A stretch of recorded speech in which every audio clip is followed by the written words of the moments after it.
we've seen the club statement on Marcus Rashford that says a few games out. Does that mean he'll be potentially back for the FA Cup semi-final? What's the time frame? What's the a few games. so that's a statement. So I can't give more details of it because we don't know. We have to see how it develops the injury. And what about other injury news? Luke Shaw, Alejandro Garnacho, any chance they'll be available for tomorrow? No, both not available. A few games? Definitely the injury of Garnacho is more severe. It's more strong, but Luke Shaw, I expect him back at a short notice, yes.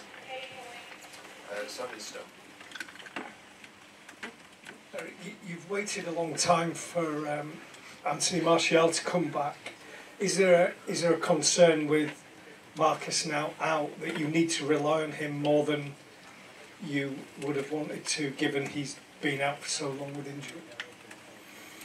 No, we don't have to force things, but we're careful, of course. And I have to say, so the front line against Brentford and Everton worked really well. I think it was continually we were a threat. It was difficult to defend for the opponent. So.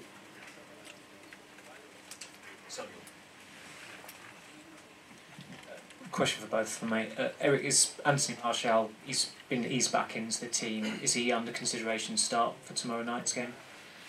I think he's ready, yeah, to start the game.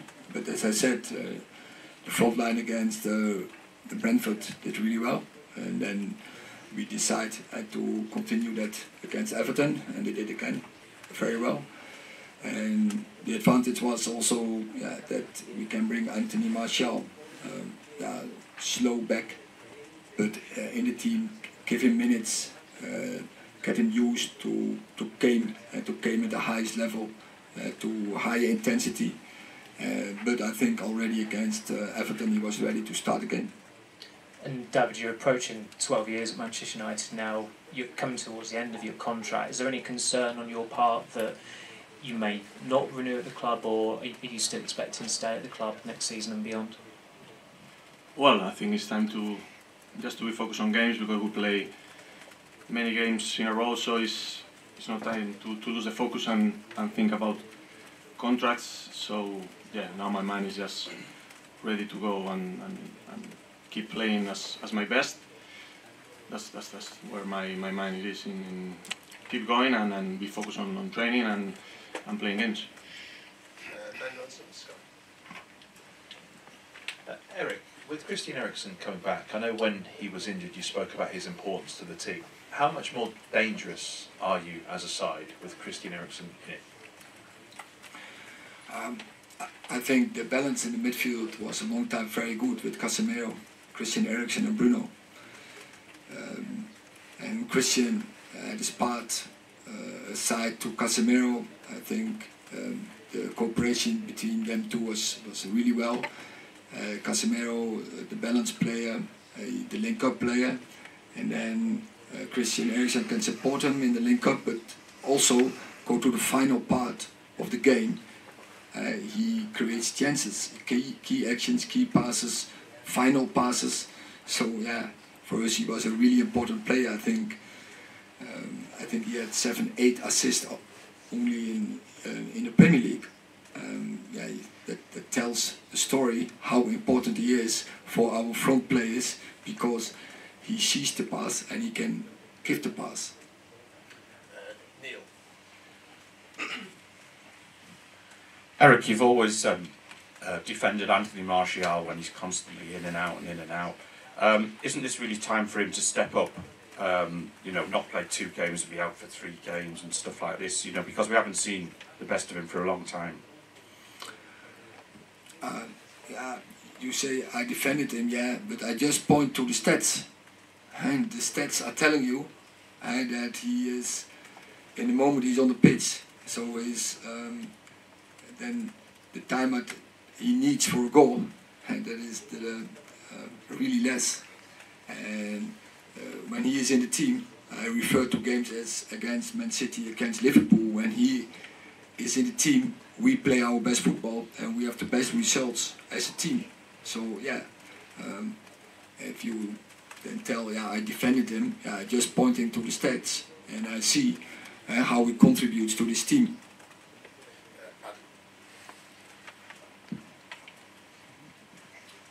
David, 13 clean sheets, top of the Golden Glove table this season, 20 clean sheets in all. When there's criticism on yourself and other goalkeepers regarding other aspects of your game, does stats like that even come into it for you? Are you bothered about distribution and things like that? When you've got these stats in front of you with clean sheets, is that what's more important to you? Of course, not for me, for the team. When we keep a clean sheet, is the most. It means that the team and I, we did a good job. But yeah, the criticism is always there. You cannot please everyone. I'm always trying my best. Try to keep the ball out of the net. Try to keep clean sheets. And like you said, we have 20 clean sheets. I think we are the most in Europe or something, or close to the most. So I think we are doing a great job together. Yeah, for me the most important thing is keeping clean sheets, and I'll help the team to do it.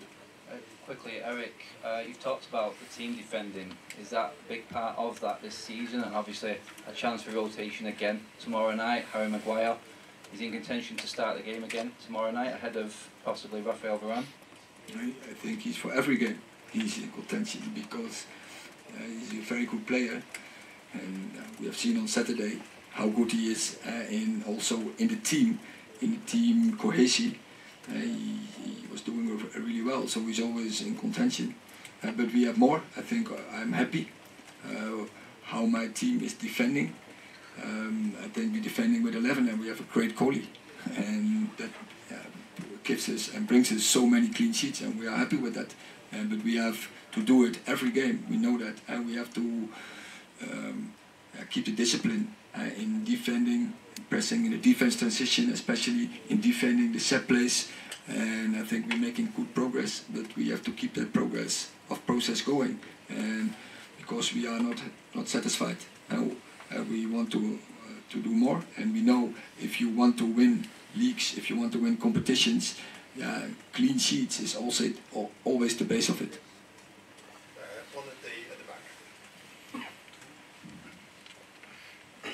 Mr. Den Haag, I wanted to ask about the development of Marcel Sabitzer. How do you see him, and could he possibly be a long-term United player?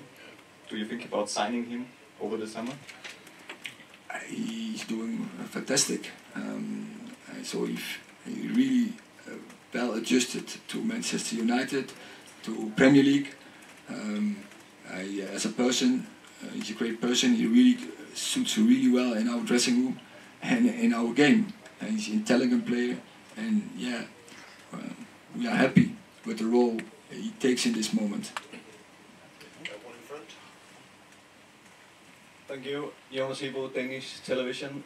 You spoke about Christian Eriksen before. We have seen Sabitzer and McTominay come a lot in the box. Is that for Christian as well, or will it push Bruno forward again?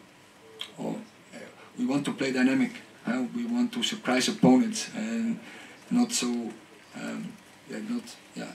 Very difficult is to read our game, and we, as I just remarked, we defending with 11 players, and I want my team to attack with 11 players, and that is what we have to give in, without that we give away big chances and big moments in defending transitions.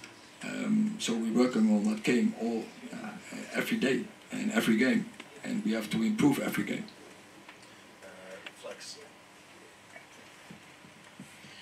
David, you recently broke the clean sheet most in our club's history. How does it feel to be in such a steamed company, beating Peter Schmeichel's record, legendary status? How does that make you feel? It feels great. That means that I've been here for a long time, doing well. Just beating the record of one of the best in the business, like Schmeichel is, makes me so proud. And like Maya said, now is the moment to keep more clean sheets, to still improving and doing even better, and yeah, when we are keeping clean sheets, we are close to winning big things.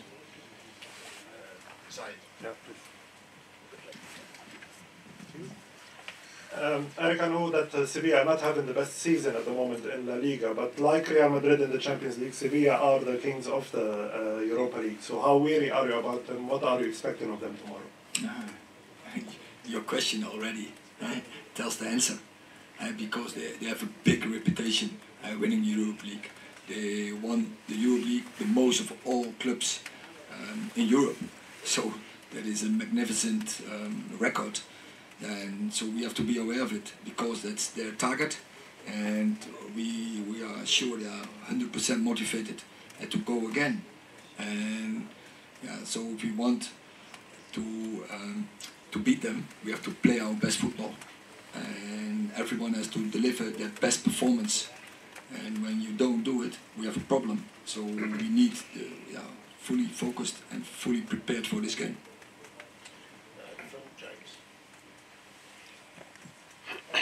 You've been here for a long time now,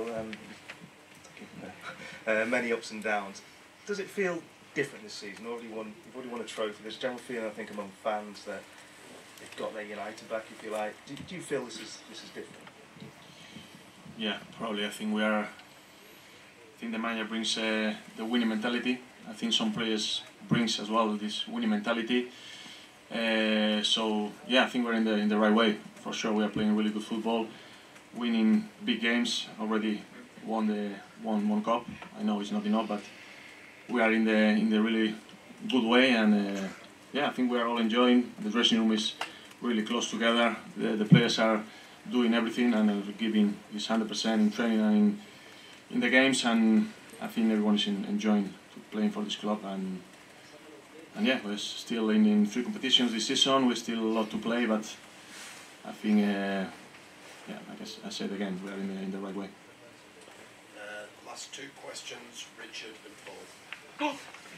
Hi Eric, I just wanted to ask about Anthony. I thought he played well against Everton, but he still hasn't scored in the Premier League since October, and he's got no Premier League assists. Did you expect more from him, given how much he cost, and what is he doing about trying to improve his goal tally?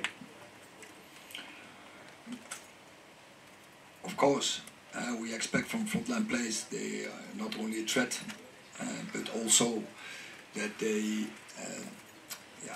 have effect and in the final thing. And he has to work on that, of course, but he's a young player. But I think when you see his record, you mentioned he's not scoring Premier League, but he did score against Betis, a really important goal, straight after halftime. He did score against Barcelona, the winner. You can't say I'm not big games. So he did also score in cup games.